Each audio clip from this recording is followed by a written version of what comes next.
Power doesn't relinquish its power, regardless of how it obtained its power.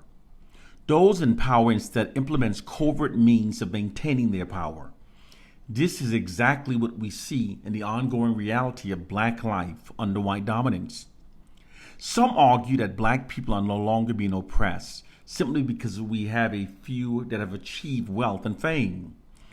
But black millionaires and celebrities represents less than 1% of our population. Therefore, they are not evidence of equality. Worse still, their visibility in the media creates a dangerous illusion that racial subjugation of black people is a thing of the past.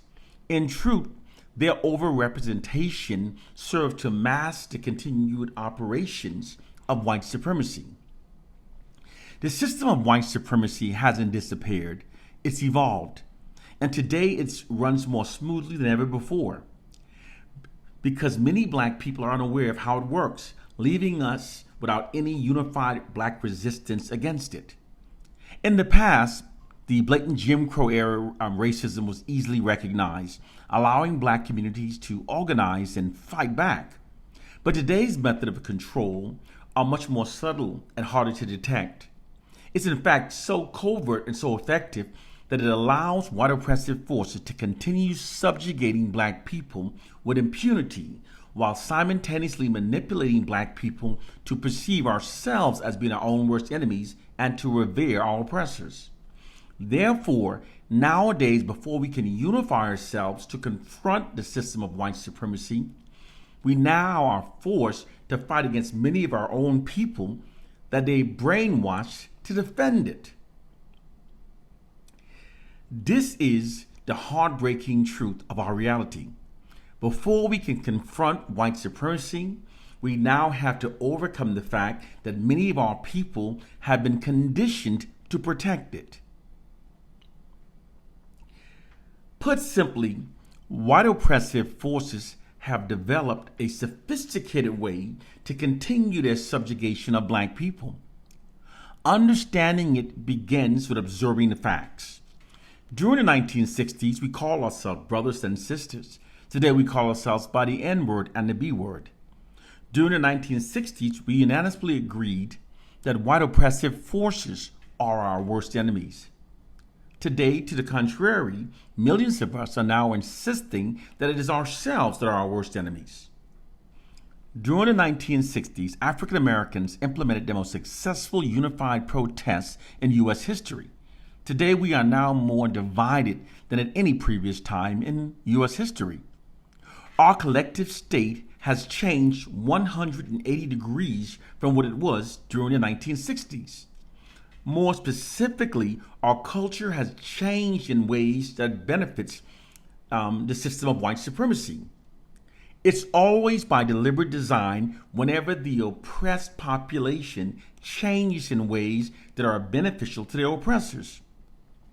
These profound changes within our culture were deliberately achieved through an insidious ideological subversion system that they began deploying against the African American population in 1968 in response to that decade's unprecedented unified black protests.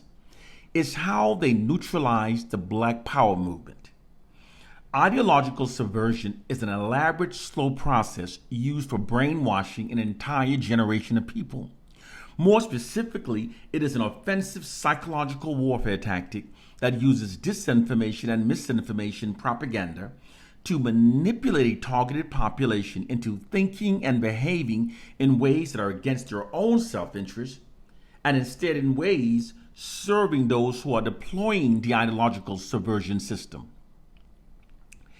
It changes the perception and mindsets of a targeted population to such an extent that they are not able to come together in the interest of liberating themselves from their oppressors.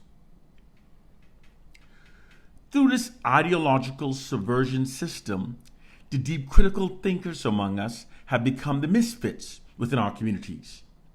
We deep critical thinkers are now mocked and ridiculed by those who foolishly self-identify using the N-word, glorifies pimps, dressed like sagging clowns, that gets their morals from a book written by a group of people that has demonstrated no morals whatsoever in their treatments of us.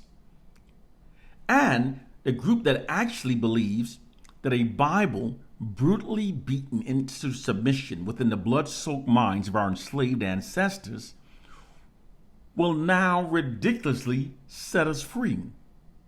They literally believe that the Bible forced upon us by our enslavers will now release us from the descendants of those enslavers. All of these beliefs are absurdly ridiculous, but they are practiced by millions of our people that have normalized all of these ridiculous beliefs. Millions of our people have been brainwashed to think in ways that are against our own self-interest and that instead serves and protects the system of white supremacy. This is all possible because regardless of how intelligent people are, if it's possible to control the information that they receive, it's entirely possible to control what they'll believe. Because the white society controls the information that black people have been conditioned to blindly believe, they've weaponized this scenario against the black population through fraudulent propaganda campaigns that shapes our beliefs and mindsets in ways that protect the system of white supremacy. Because they've conditioned us to value being holy rather than being critical thinkers, we are therefore easy victims of their mental enslaving tactics. Case, point, and proof.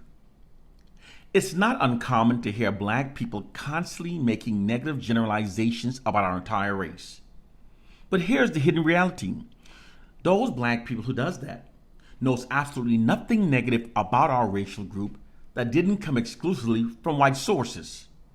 From white sources who maintain their control and dominance over us by keeping us believing the fraudulent worst narratives about ourselves. Because when the oppressed are divided, made self-loathing, we are much more easier to control and subjugate.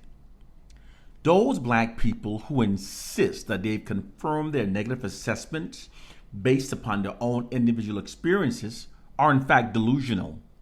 Because it's not humanly possible to accurately assess the collective state of millions of people based upon anyone's individual experiences. It's not humanly possible.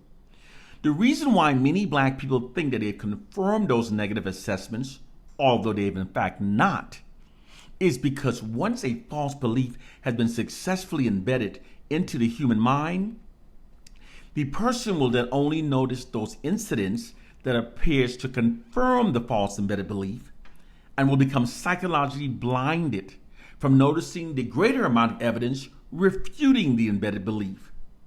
And then based upon this blindness, this psychological blindness, he or she will insist that they confirmed it for themselves, that the belief is true, although it is in fact not.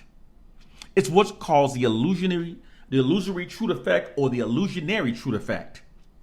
While we studied our Bibles, believing that it contained the true words of God that will protect us, white oppressive forces studied instead how to hijack and imprison the group minds of targeted populations through their monopoly over information that the targeted population receives.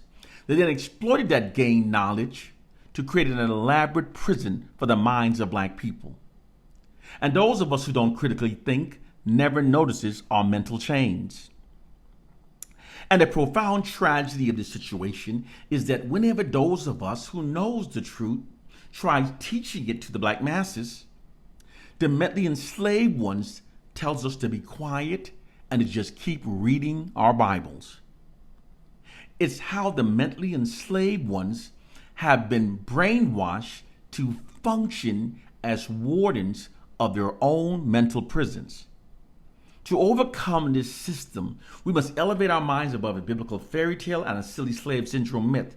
And we must learn these modern tactics that are being used for maintaining white dominance over black people. Only then we can then build the proper strategies that are necessary to liberate us. If you are walking around believing that we are controlled by Willie Lynch and the Bible's going to save us, you are among the ignorant mentally enslaved. When people are ignorant mentally enslaved, they'll always believe nonsense. It has now been more than 400 years since the first enslaved Africans were brought to America. If you're walking around still believing those idiotic beliefs, you should be a damn ashamed of yourself. It's time to wake up and learn that they're using social sciences.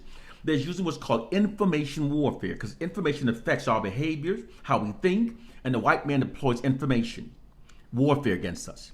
The white man controls the education we're taught, the media we receive. He controls all the information constantly fed into our minds. If you don't think that he's exploiting this information in ways that manipulates us and to garner outcomes among us that benefits himself, you are extremely naive. Yes, my page, my content, you don't see much traction. That's because my content is liberating knowledge. They intentionally shadow ban my content. You have to don't look for value in it by the numbers of views and counts, because they allow the idiotic views. If I was posting something that served the interests of white supremacy, if I was posting something to keep us believing in dumb shit, it would be allowed to go viral. But truth liberating information is what they continue to suppress. I'm asking you to do your part to start spreading and sharing the information. Download these videos, repost them. We have to treat the internet like it's a modern African drum and use it to spread liberating truth to the masses. Our people are drowning in disinformation. Brothers and sisters, time to all do our part. Start spreading the information. One love and peace.